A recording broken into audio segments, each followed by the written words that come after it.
Like, jumping around. No, I still have a few plans, but for all of it was a pain to get that. They still give it to me. That's funny. Yeah, I played brass in high school because we were drummers. Okay, yeah. And so I played funny because that the writing is nothing written on something. It's like and so I played that, and then senior year I played trumpet because I punched guys. Okay. And then I kept playing trumpet in college just casually. You did? Okay. If they needed it, but not studying. I studied trumpet. And then when I started band directing, it was brass all the time. Yeah. Because what I did, I bought a King flute, and I could hold it as like a bass drum. It's like I could hold it with one hand, wave the baton in every direction, and that became my go-to thing teaching. And I started college teaching later on in high school, jazz band, I could teach. So I spent a lot of time. A lot of time. And then I trained trumpet players to play state. Oh, wow. Yeah, and I learned the repertoire, learned the artillery, and the enemy. Yeah, so I did put in my time, but it's so much work. Where trombone, you can set it down, pick it up, in a week, like well. It's just a streak. I would talk about with the bass trombone player in the jazz band. You get on stage and then take over, and I'm like, okay, I can find it. Yeah. And I remember where it was the last time I went it. Yeah. What combination was I going to Yeah, that's what's cool. This is this cramped in. Yeah, it is. It's weird that the cornet numbers are so different than the trumpet numbers. It's strange. It is. It's the number that the trumpet numbers will fit here and this won't fit there. Smaller shape. In Indonesia, when I started with trumpet, again, a year ago, it was a nightmare. But I was fascinated with it. But the goal was to be better.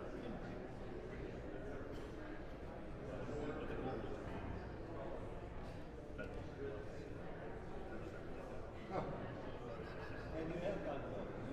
Well, I think most of the way there. Close.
Shakuhachi, I've been moving the shakuhachi around so much that it's cracked. So I need to repair it.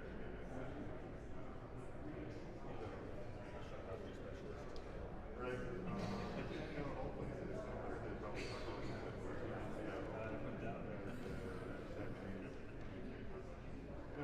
all adds to everything else, doesn't it? San Diego music scene, you go out there. That's a cool. Okay, There's a lot going on. welcome to our Ottawa Chamber Orchestra Summer Extravaganza 2022. Very glad everybody's here today. We got the sun as our competition, plus we've got our COVID thing happening, so looks like everybody's wearing a mask, and that's wonderful. I wore a mask all week, and then today I did a COVID test this morning, so it's okay for me not to wear a mask as the MC. I'm Matt Weiss, by the way. I'm the concert master and the president of Ottawa Chamber Orchestra. And I just realized recently that we have been around for 15 years now. So that's amazing. And the vast majority of our concerts have been happening here at Maple Park Church. This is a wonderful place to play, fantastic acoustic, and a great community. And I think Pastor Adam is here somewhere that we have. And do we have the snacks and things bar happening today? Okay, no snack bar. But if you come to church tomorrow, there'll be a snack bar, right? Yeah. I also wanted to mention with Maple Park, they have a really neat thing happening out. They have this giant back lot back here, which right now is mostly just a bunch of grass doing nothing. But we've started a cool little garden project. We have, I think it's 10 plots, 8 or 10 plots. It's a community garden, so we're just looking for people in the community to come set up and plant some plants and take care of it and, enjoy gardening. And the idea is basically for people who want a garden, but maybe they live in like an apartment and they don't have a yard, or maybe live in a trailer park, you don't have a yard, or you have a small yard, or whatever. Here is an opportunity where you can go and basically all you got to do is sign up and do it and take good care of it. If you're interested in that, you can contact the church. You can contact me because I'm also personally sponsoring it, and Pastor Adam. We have some kind of grand plans, actually. I mean, when we look back there, like when I look back there, there's like room for like an entire farm back there. So maybe someday we'll have something that big, a gigantic community farm. But we're starting small and then want to keep going at that. So if you're interested in that type of thing, or you know someone, please let us know, and we're happy to accommodate. So the other thing that's happening today that's brand new is we are live streaming. So we are live streaming on Maple Park's YouTube channel, Maple Park Church YouTube, Maple Park Church Facebook, Pranakasha Productions YouTube channel, which is my channel. And by the way, if you're on the live stream, I'm otherwise known as Pranakasha Matt. So, if you don't know who that is, go to my channel and watch all the interviews that I do. They're really fun and super interesting. And then also the Pranakasha Productions Facebook page. So we got 4 different places where you can see us on the internet. So now let's start off. We're going to do this program from small to big. So we're starting with Nathan Jensen's Duo +1. So it's got Nathan Jensen on the trumpet, which I thought Nathan was a violin player and an organist and a pianist. I didn't know he also played the trumpet. But it's quite good, actually. And then we have Darth Nielsen on bass and Ian Alvarez on percussion. Now, what is this? Like a... Darbuka. What is it? Darbuka. A sarbuka. Darbuka. Can it change the pitch? Maybe show how. Okay. So it's kind of like a conga, I think. Yeah. Okay, and then Nathan Jensen actually is the composer, so I'm gonna, how are we gonna do this? I think we need a mic for Nathan. Do you have a mic, or I can speak louder? No, we need a mic. Okay. I forgot. I'm the one with the wireless. So Nathan's going to tell us a little bit about the piece. We know each other from playing in Octava Chamber Orchestra, and also many years ago, my mom taught Suzuki violin lessons at Nathan's church, which is St. John United Lutheran, right by Woodland Park Zoo. And I think that's actually how we met. Yeah. So then I found out later that Nathan was a composer, and he asked me to be in the orchestra of his Requiem, and I did, and then I was like, this is a really neat piece. And then from then on, I've always been encouraging him to write stuff for Octava Chamber Orchestra, and we've played many of Nathan's pieces over the years. So, as we're waiting for our mic setup, so how did you get possessed to write something for trumpet? Oh, well, it wasn't actually written for me at all. It was written for a bassist friend of mine. And this bassist was living in Bremerton, and Okay. His wife, thank you, I'm sure it's not on yet, his wife was a trumpet player. Okay, so you knew a bassist whose wife played trumpet. So this was kind of was a precedent for this. Well, and this bassist and I go back to college. Oh, okay. So I was visiting him after many years. So the idea was that he and his wife would originally play it. Yeah, because what are you going to do in lockdown? A bassist and a trumpet player. Okay. I don't think there's a whole lot of literature for that. Well, he could play some Bach two-part inventions. Awkwardly, maybe. Yeah. So I had in mind writing for bass and trumpet for them. Bass and trumpet. Okay. And then the question was what to write. And Yeah. Let's see if well, it'll. it's not on. Is it on yet? Is there? There. There was an on button. I wish I had that on my trumpet. Okay. Are we good? Can you hear me? I hear something. Okay, now. so yeah, my friend who played bass in Bremerton and his wife, a trumpet player, what did they do in lockdown, you know? So I was going to write a piece for them, and then this idea for Petra came along because just before that, I helped my mother go into assisted living in Lincoln, Nebraska, and she had been in the Middle East for 2 years, between 2002 and 2004. And in that time, and around that time, she had been to Petra in Jordan 4 different times. It's kind of hard to imagine, and lots of pictures. And well, she's been to many other places too, but with all these pictures and details of Petra, this heritage site, I was like, well, that might be a fun place to write some music around. Nice. So I decided to oh, and then in her belongings was also a book called The Song of the Metzuin, the singer from the minarets in the Arabic countries.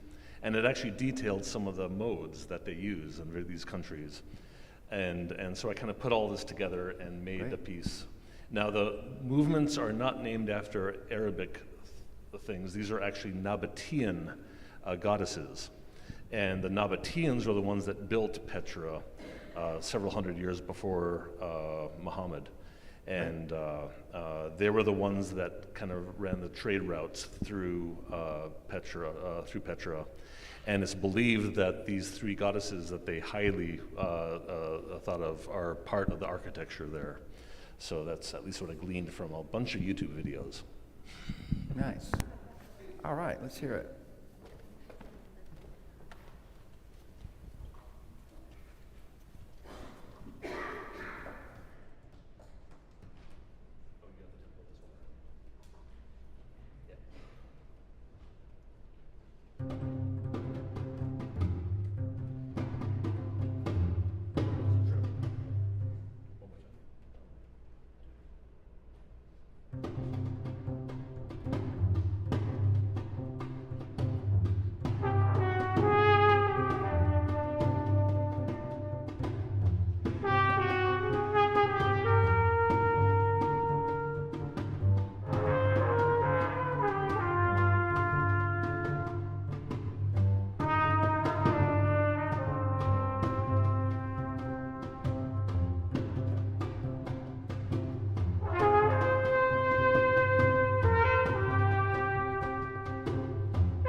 Always a surprise.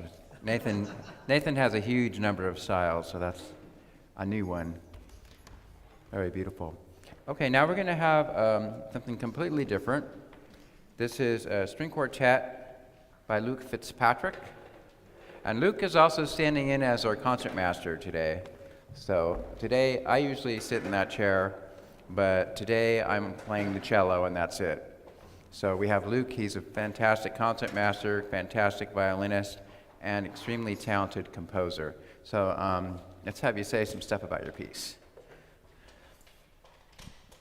Okay. Okay. Yeah, so Matt had asked me to write a piece possibly for this, and I came up with something that I think is pretty interesting. I was recently became pretty interested in an idea of liminal spaces.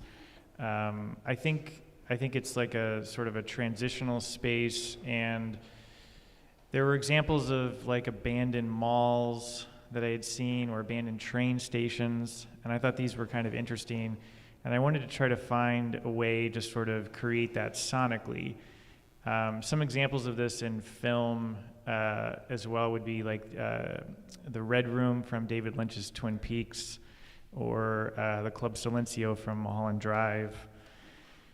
And when I was thinking about this more, I wanted to sort of come up with an idea that would almost feel like someone is walking into like a Beethoven string quartet in like an alternate reality. So the Beethoven string quartet is sort of happening and you're kind of watching this happen, but it's from a different perspective.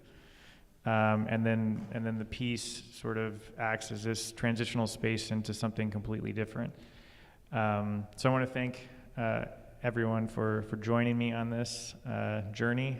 I've asked them to do some different things with this piece, so I hope you all enjoy. Thank you.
So one of the cool things about this concert is that it's all, quote, modern music, yet there's a huge range of styles. So today you're going to hear all kinds of different approaches to music. We just heard something that I would call very avant-garde, would you say? Yep. And then we heard Nathan's piece, which I guess you would call it kind of a combination of romantic and world music. The next thing we have in the program is going to be a piece for string orchestra. So we need all the strings on the stage. And we're going to do a piece, it's an elegy for string orchestra by Patrick O'Keefe. And Patrick is right here. Let's have you come up and talk about your piece.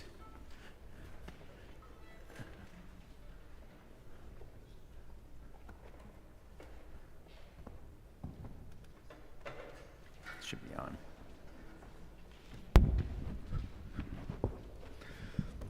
Well, the last couple of years have been a time of loss for a lot of people, even for those of us that haven't had direct personal loss. There's loss of sense of well-being and familiar lifestyle. This elegy is a reflection on and a reaction to that. There isn't anything specifically depicted here, just a sense of sadness, longing, sometimes even frustration, interspersed with a kind of a song of lament, the repeating song of lament. I'm afraid there's no silver lining to this, but maybe there's solace in shared sorrow. The silver lining, of course, is that when you hear it, it's a very, very, very beautiful piece and very well written. It's an excellent piece for strings, so you're going to really enjoy it.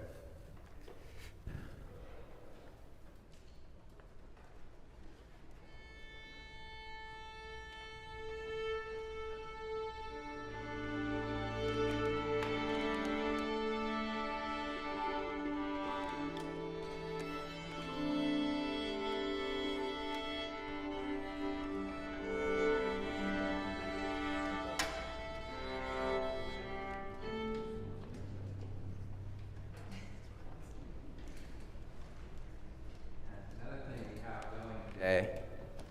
Besides featuring kind of showcasing all kinds of different types of music, we also are showcasing a whole bunch of guest conductors. So our first guest conductor for today is Jim Rice, who is a member of Maple Park Church. He's actually one of the elders of the church.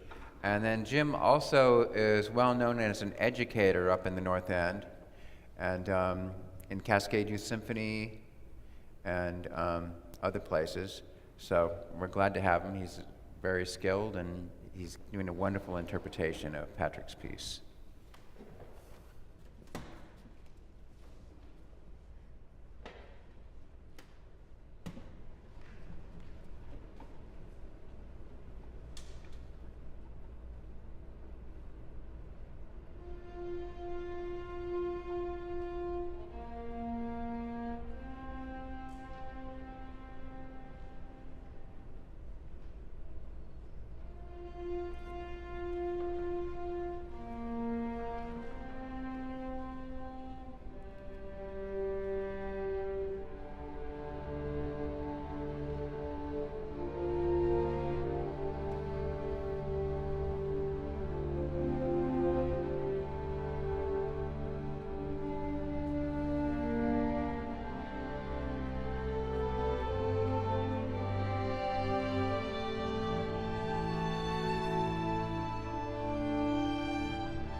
That was your best piece ever, in my opinion. We played several of Patrick's pieces, and that was by far the best. That was fantastic. And this orchestra, man, could you hear all the sounds coming out of those strings? There were so many of these different colors. And in this hall, it was just amazing. That was a fantastic performance. Wow. Okay. And now for something completely different.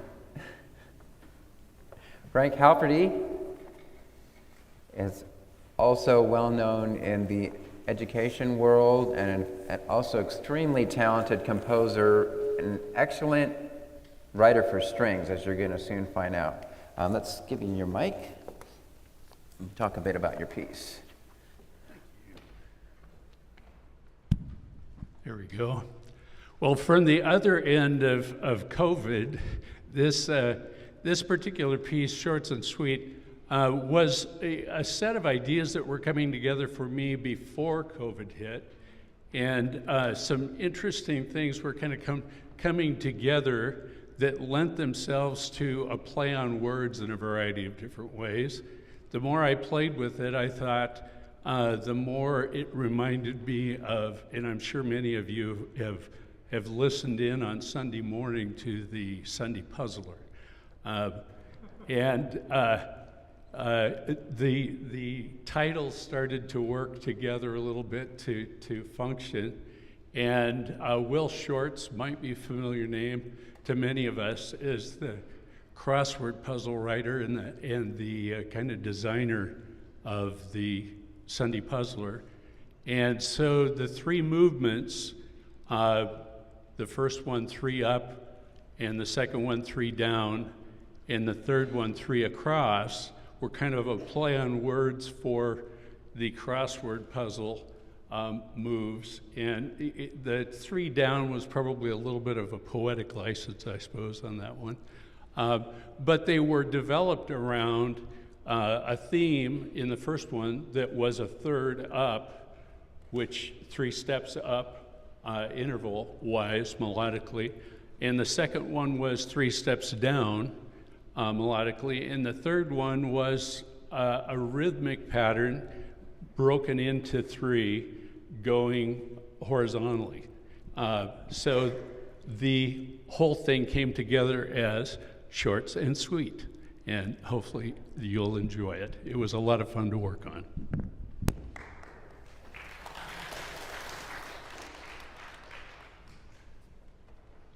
And we have yet another guest conductor. This is Ian Alvarez, who is an excellent conductor, also percussionist in our orchestra, and also an educator, well known in the up here in the Edmonds area, and also does a lot of strings too in the public schools. So, and does a fine job on Frank's piece.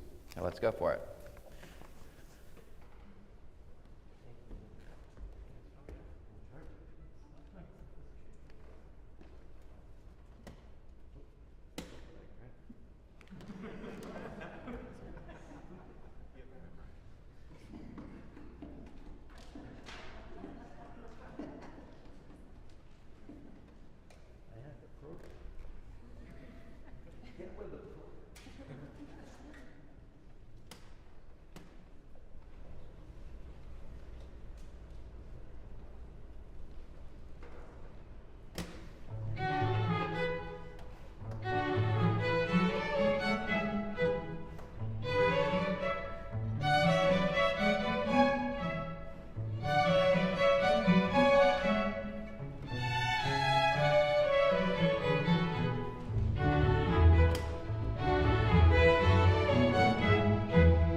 Bravo. Okay, that was a fantastic piece too. Where's Frank? Wonderful string writing. It's not easy to write for strings, but he completely understands how to do it. He knows all the gestures and everything. So that was just a fun piece to hear. It's also super fun to play. I got to sit in one day and play in the violin section, and it was a blast. Okay, it is time for our intermission. Let's take about 10 minutes or so. Go out and have a little breather, a little bit of sunshine, and then we'll come back for the second half.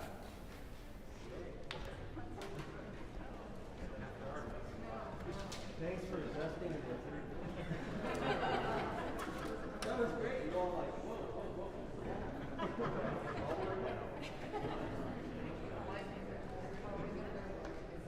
You brought us in, so thank you.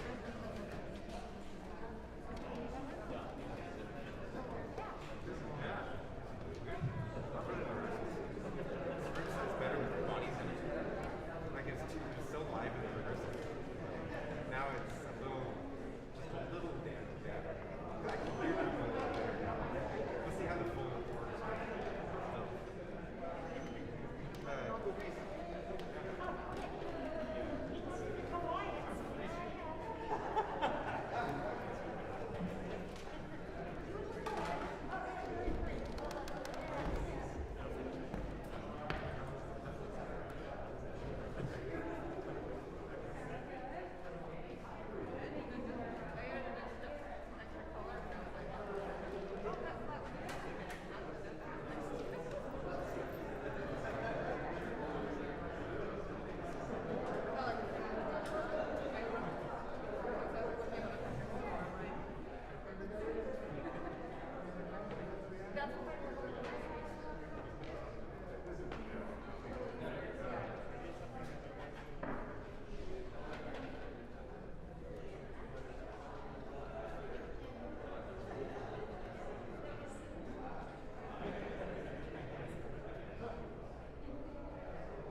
Okay, let's get ourselves starting again. This is the second half of the Octava Chamber Orchestra Summer 2022 New Music Extravaganza. And the next piece that we're going to do on the program is a piece by Brandon McIntosh.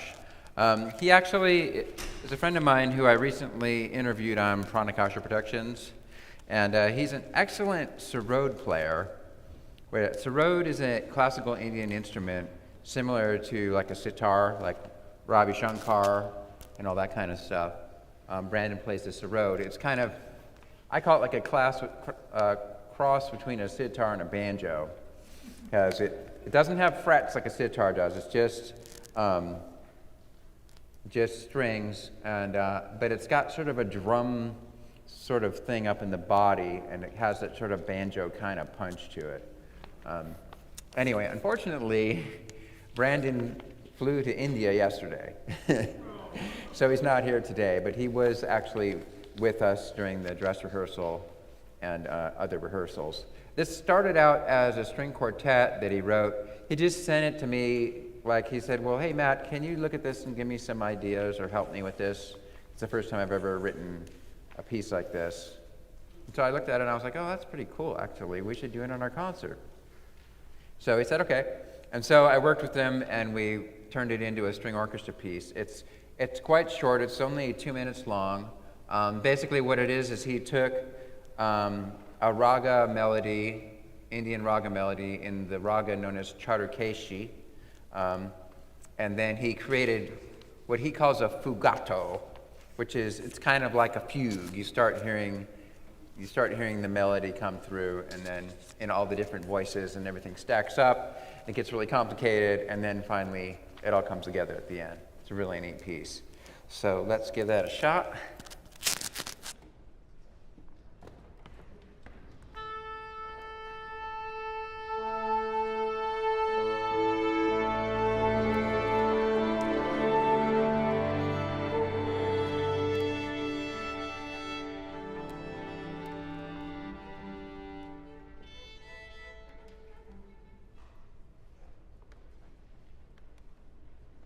My conducting teacher, I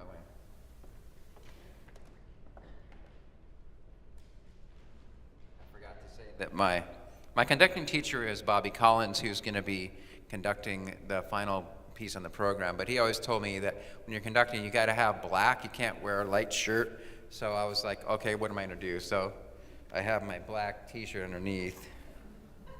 If I can get the last button undone. Uh-oh. I can't do it one-handed. Okay, but anyways. Pranakasha Productions. So we have black, but we also have like the Cosmic Nebula green. So hopefully both of those will be a good backdrop for the baton.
Okay, next up,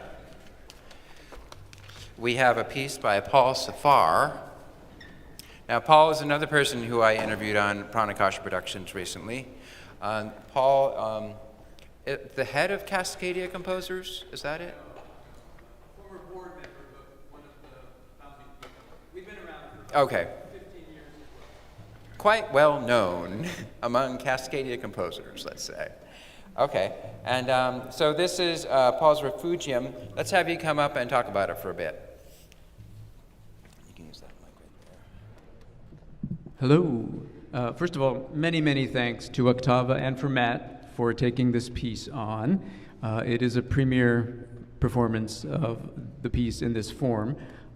Also want to say thanks to all these wonderful composers and new music here today, because every time I hear new music like this, I get inspired to write more, get more ideas and things.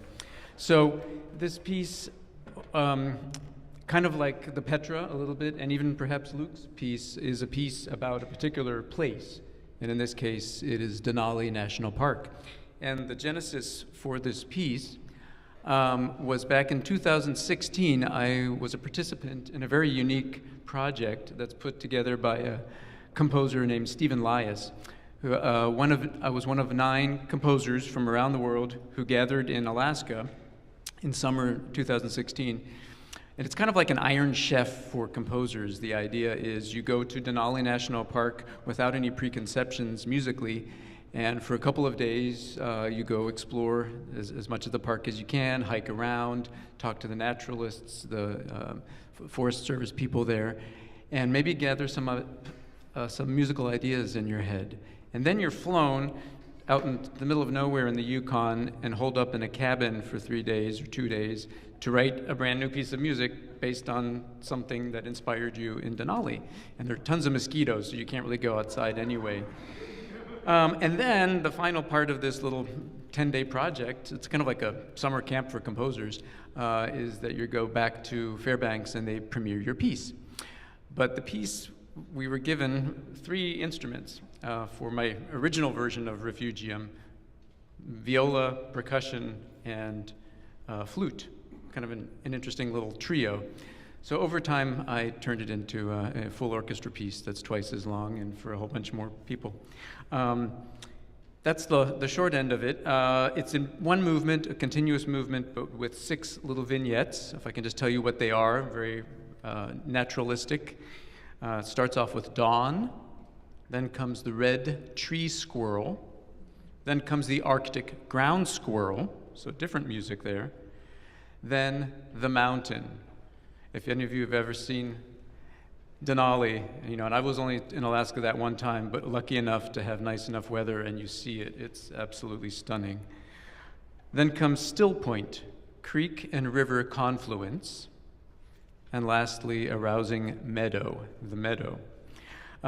This piece started off for me actually as a poem that I wrote, inspired by one of the Forest Service naturalists there, Nan Eagleson, and she used a term, refugium, a word I'd never heard of before.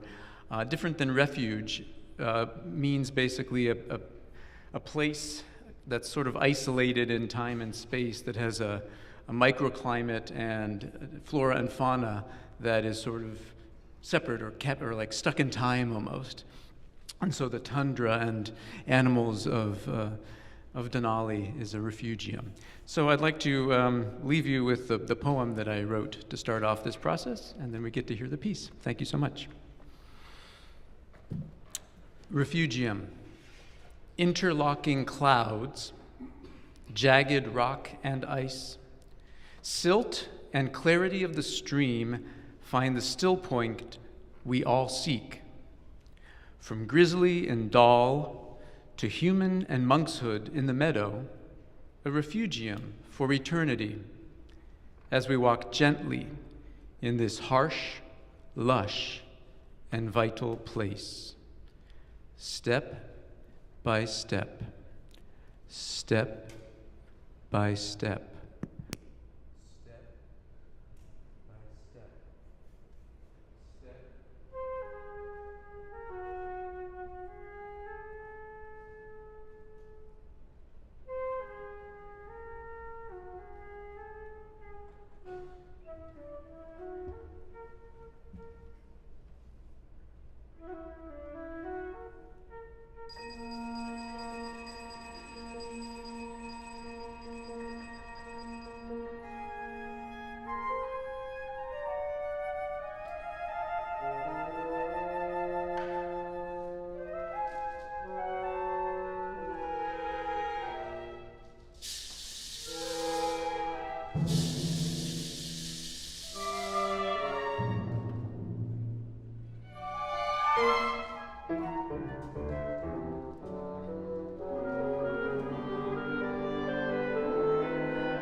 So this next piece is by Andre Van Haren. He's the one composer who actually doesn't live in this area. He lives in, I believe it's, okay, now I forget. It's Netherlands, I think so. Nonetheless, he and I met on the internet quite a while ago, probably 10 years ago, and I've always been taken by his music. So I usually encourage him to write something for us. And this is a chamber orchestra version of a larger work that he wrote, kind of in the vein of like Peter and the Wolf or something like that. It's a story about a family of mice and a particular mouse who runs into some trouble with a cat. And it's very entertaining, as you'll see. And my friend Dan Garrett is going to be our narrator. So come on up, Dan. And Trevor Litzenheiser will be conducting this one. Trevor, besides playing violin, he also conducts the Mukilteo Chamber Orchestra. So let's take it away.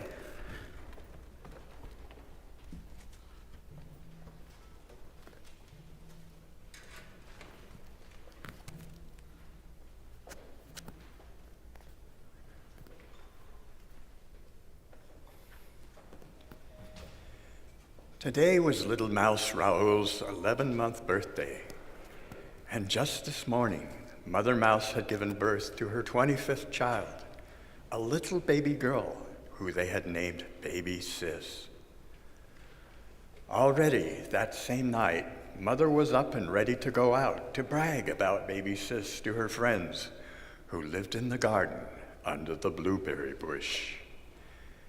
Standing in front of the mirror, she was putting on her makeup.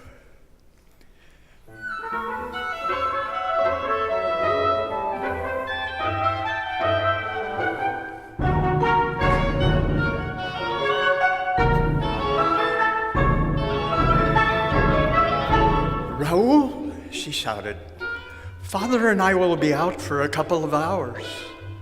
Please keep an eye on your siblings and especially look after baby Sis. Raoul looked up from his book, panic-stricken. I think I forgot my chair at home. But what am I supposed to You might help me do? get it. It's in the Pranakasha live stream. Mother sighed, frustrated. Nothing too difficult, son. Just have a look now and then. That's all.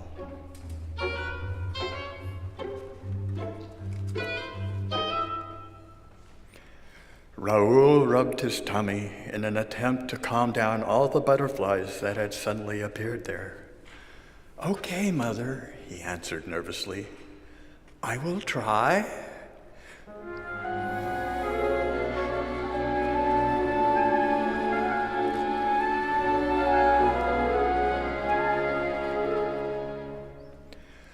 Mother Mouse grabbed her husband by his arm and dragged him to the front door. Hurry up now. If we're too late, there will be no food left.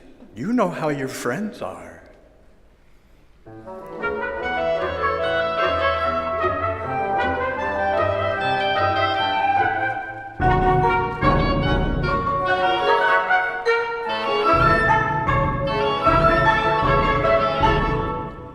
And gone they were. Just have a look now and then. Raoul mumbled to himself, repeating his mother's last words. That doesn't sound too difficult.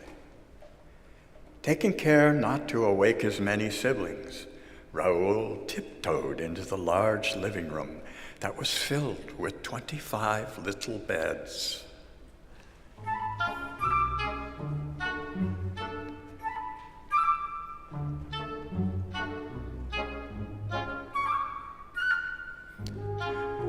To his relief, everyone was deep asleep.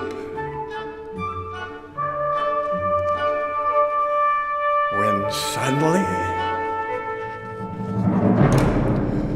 there was a sound coming from the mouse hole entry behind him. Quickly, Raoul turned around and saw two large yellow cat eyes staring at him.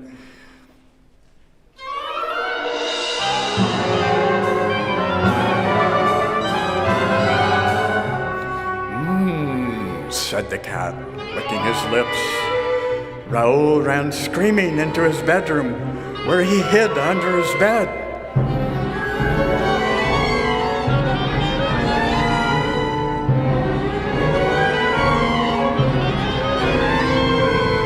Raoul's scream had awoken the sleeping mice, and seeing that big cat face made them jump out of their beds.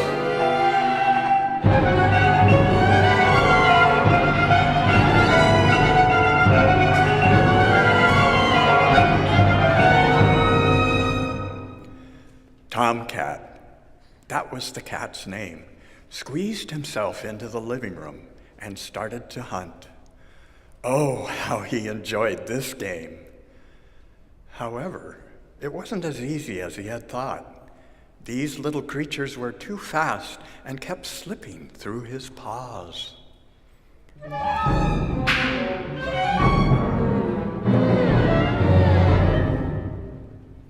Then, suddenly, all the mice were gone, hidden on places he could not find, all but one. From one of the beds, a little head peeked up. "Mama?" baby Sis asked. Tomcat snapped her out of her bed. "Call me Daddy," he grinned. Father and Mother begged Raoul to rescue his little sister before the cat would eat her. At first, Raoul was too afraid to say yes to this dangerous adventure, but eventually he realized that nobody else could do it and agreed. Now, far away from home, he stood in front of a wide river, wondering how to cross it. Tomcat's barn, where he had held his baby sister prisoner, was on the other side of this river. "You could take the tunnel," said a rat who suddenly appeared out of the water. "Hi, my name is Sewer." Raoul's eyes lightened up. "A tunnel? Can you show me where it is? I need to save my little sister from a dangerous cat. I'm on a rescue mission." "I will show you," said the rat, "but only if you tell me all about it. I love rescue stories." Raoul nodded. With the rat leading the way, Raoul told him how Tomcat had broken into their home.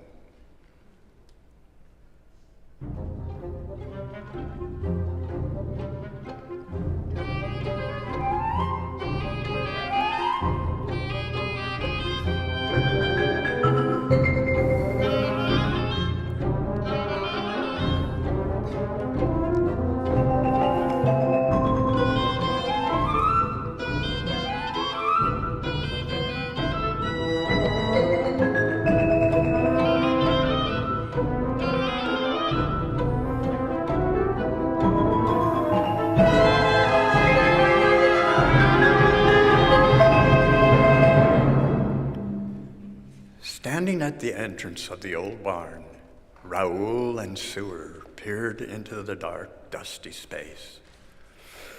"I can't see a thing," said Sewer. "Psst," Raoul whispered. "Tomcat must be here. Maybe he's even looking at us right now."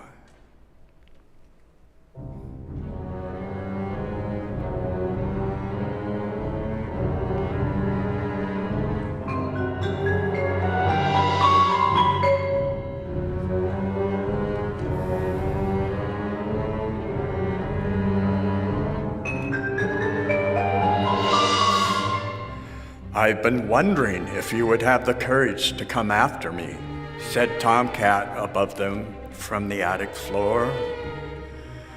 "Looking for this?" He held baby Sis up by her tail, wiggling her wildly, which made the little mouse scream.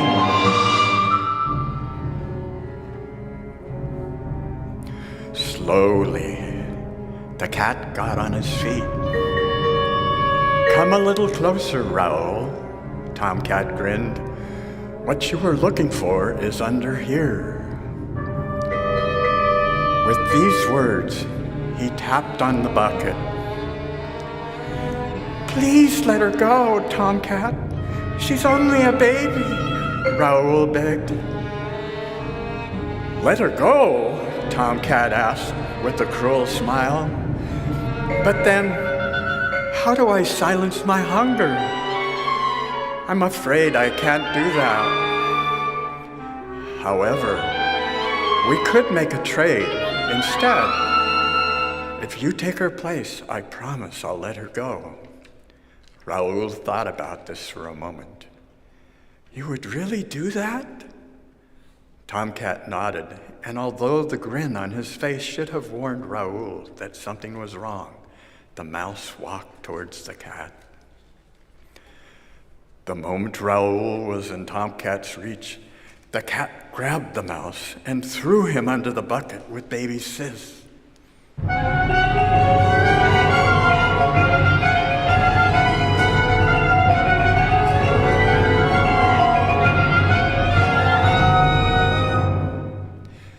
Well, the cat kept on bragging about how clever he had been in tricking Raoul. The mouse sank his sharp teeth into the floor and pulled out large pieces of wood. Within seconds, the hole was large enough for him to slip through. Raoul grabbed baby Sis, jumped into the hole, and tumbled down the large haystack towards the ground floor. As fast as they could, Raoul and Sewer ran into the large yellow field, Raoul carrying baby Sis in his arms. But it didn't take long before they heard Tomcat's screaming voice close behind them.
Raoul's rescue mission was over. Tomcat was defeated and would never bother anyone anymore. Most importantly, though, baby Sis was safe. Raoul could finally relax and let out a deep sigh. Walking into the little mouse hole behind the third wooden panel in the left side wall of the attic of the large farmhouse, Raoul saw that nothing had changed since he had left home. The living room was still a mess because of Tomcat's brutal attack. Only the many beds had been put back into their places.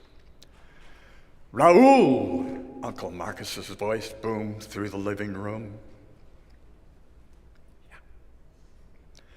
Marcus ran towards the exhausted trio and hugged his nephew intensely. Marcus's scream had alerted the others, and immediately Father, Mother, and all the children came running towards them. There were cries of happiness, and there were lots of hugs and questions. Sewer was welcomed into their family circle, telling him over and over again how thankful they were for his help.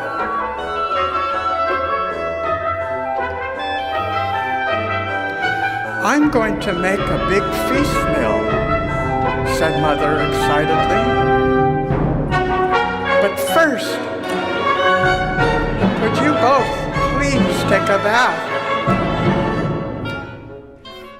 "I'm going to make a big feast meal," said Mother excitedly.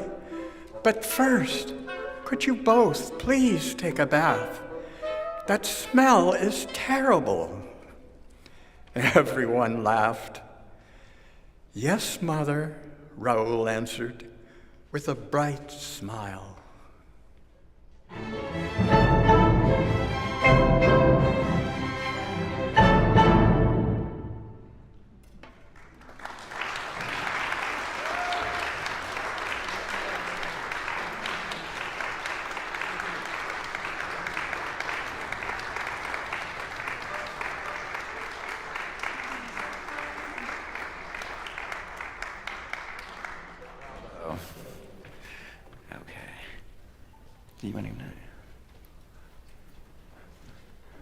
Okay, so we're about to approach our grand finale.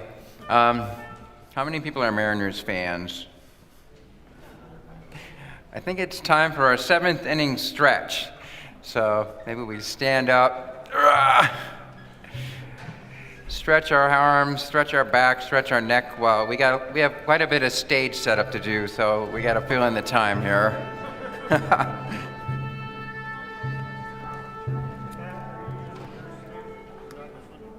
No, I have my own stand. I'll set it up.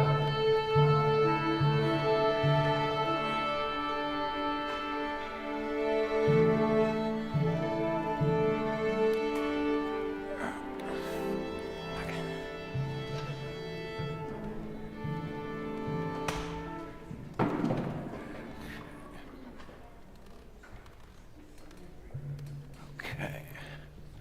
That was quick.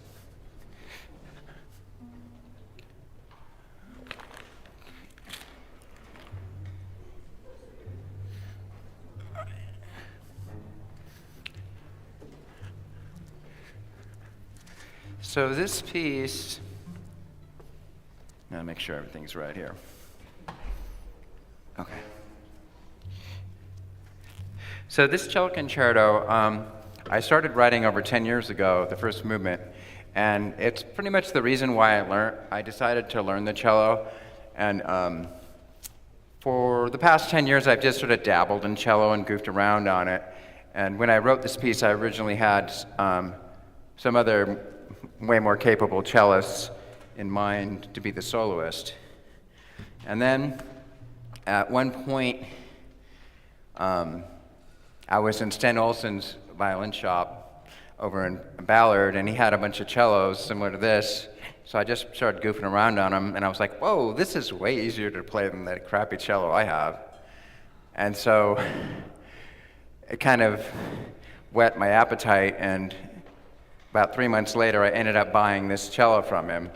And that, once I had a real instrument, and realized that it is possible to play high on the A string and make a beautiful sound when you have a good cello, I started practicing quite a bit. And then soon after that, I was like, you know, if I'm going to be practicing cello so much, I might as well take lessons.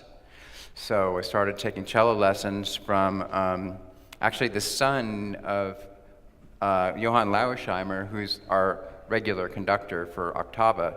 We did it over Zoom, and then after taking lessons for a while, what do you know? You start getting better, a lot better if you have a teacher. So at some point, I was like, well, I'm almost good enough to play my own concerto, so I might as well just go for it. So that's why we're here. And I just wanted to speak briefly about the piece. So the first movement is what I started composing a long time ago, and it starts off with a recitative, and basically the whole thing is ba-ba. That the initial idea was that, which is just ba-ba. And the entire recitative came out of that. So after I came up with that for the cello, then I'm like, well, okay, I'll have the orchestra go upside down, ba-ba. So that's how they start, ba-ba, ba-ba. Then the ta-ta-da-ta-da-ta-da-ta-da-ta-da-ta-da-ta-da-ta, it's really just ba-ba, but a whole bunch of ba-bas, right? So if you listen closely, the entire first movement is just based on that. Even the second theme, da da da dum ba da dee dum ba da da dum ba dum ba da. You can hear it's ta ta da da ta ta ta ta ta ta, and the pa dum pa da. It's just ba ba upside down and then treated melodically. So that's pretty much what happens in the first movement. It's all based on that one simple idea, but that's what's fun about being a composer is like you start with something that seems like nothing, and then you start goofing around with it, and pretty soon you got a whole movement of a piece. And so that's why I'm really fascinated by this first movement, because of what it came from. Then the second movement, actually I wrote only a few months ago because my cello teacher told me I had to throw out the previous second movement because it was too hard. And that second movement was actually the Fantasy for Cello and Orchestra that Chris performed a couple of years ago with Octava. So we threw that out, and then I wrote something that was supposed to give the cellist a break and just be sort of an interlude, beautiful but not too much fireworks and stuff. And then we did the last movement. Oh, so anyway, so the second movement, the funny thing about that was, while I was arguing with my teacher about whether I should do a different second movement or not, while we were arguing, I got the idea of a theme for what became the theme for the second movement. So the second movement theme is da da dum ba da dum ba da da da da dum ba ba, which is really based on da da da dum ba da dum ba da dum ba dum ba da. The same idea, so it's really links into the second theme of the first movement, which is still ba-ba when you get back to it. So I was like, oh, cool, so this fits. So that became the second movement. And then the last movement is kind of a theme in variations, but also kind of a rondo because we bring in the main theme in between some of the variations sometimes. So, and that one I just started composing while I was on a road trip with my oldest kid at Yellowstone Park, and that was dum yum ba bum ba yum ba bum ba yum ba dum ba da da. And then it wasn't until a couple months ago and I realized, oh wait a sec, that's still ba ba, and that's really another version of like da da dum pa da da dum pa da da do do do do dee dum ba da ba yum ba ba yum ba. It's the same thing. So I didn't consciously know it yet, but subconsciously, even that movement fits in with all the other stuff. So from that point of view, I'm just really happy with the piece and really excited to play it. Bobby, I think I mentioned already, Bobby Collins is my conducting teacher. And so naturally, I asked him to be the one to lead the orchestra while we premiere it. So here we go. I gotta take off my wireless mic.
Okay, that's it. Woo! Well, the church is, we're kind of in trouble with the church because I told them we'd be out of here at 6. And it's almost 6:30. So thank you for coming. And till next time, tell all your friends. You can watch our live stream again. Also, I'm planning to make a pretty cool YouTube video of the concerto. So we got lots of camera angles, and we'll do lots of video magic, and we'll have that up on Pranakasha Productions. All right, thank you very much. Take care, everybody.